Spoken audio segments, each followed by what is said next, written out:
then comes the Kyler Murray drafted first overall. Do you believe that's the case right now? I don't think that decision's been arrived at, but I would guess right now that Arizona will take him number one.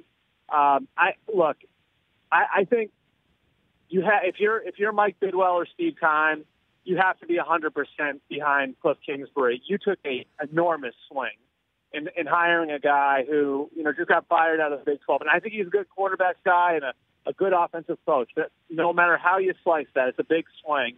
And if you're going to take a big swing, then you have to be behind the guy. And if the guy comes to you and says, "This Kyler Murray, this is a guy who can make my offense fly," you have to listen to him.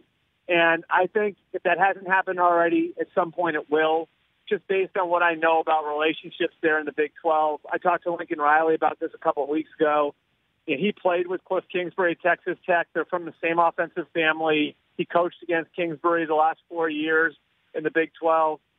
And Lincoln Riley told me that Kyler Murray is an absolutely perfect fit from a personality standpoint, scheme standpoint, everything for Cliff Kingsbury. And so I can't tell you that I know that Cliff Kingsbury loves Kyler Murray and wants Kyler Murray to run the offense, but right now, based on what I do know, I can tell you that I do think that that's the case, and that makes, in my mind, Kyler Murray the favorite to be the first overall pick. Well, if that happens, then don't you think they need to trade Rosen sooner rather than later because they have a better market for him if they do it on the QT as opposed to drafting the guy and everybody knows they've got to get rid of Josh Rosen and then suddenly they don't get the market value for him? So walk me through how that all plays out. Who would be in the market for Rosen? And would the Giants be one of those teams to bring this whole thing full circle? It's tricky because it's definitely tricky, because it's like the minute you put Rosen on the market, you're telling everybody going with the first pick. You know what I mean?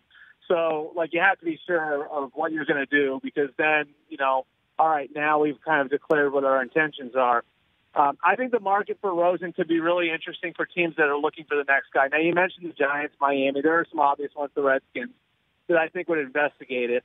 To me, the really interesting teams, though, would be the ones that have got older quarterbacks that aren't going to be bad enough in the near future to draft the next one. And I'm talking about teams like Green Bay and New Orleans, the Chargers, the Patriots, the Saints. Those teams, if you're one of those teams and you're looking at it and you're saying, how am I ever going to be in position to draft a successor to Drew Brees or Phillip Rivers or Tom Brady when we're in the playoffs every year? Well, you have to get creative. And going and getting a Josh Rosen would be a creative way to attack it where in the short term, you've got a guy at $2 million per for the next 3 years. So a guy who's the cheap backup for you. And so that's like the low-end potential for the trade. The high end is that you get your answer for the next 10 or 15 years. So it makes all the sense in the world to me that one of those teams would look at it. And, look at the Los Angeles Chargers, Rich. If you're them, bringing Josh Rosen home, is it worth flipping the 28th overall pick for him and saying, okay, we'll bring him in. He'll be a good depth piece here in the short term.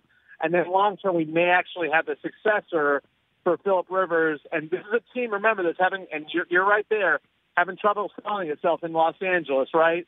Now, all of a sudden, maybe they've got a face of the franchise who's a local kid for the next 15 years. The Rich Eisen Show, weekdays at noon Eastern on Audience.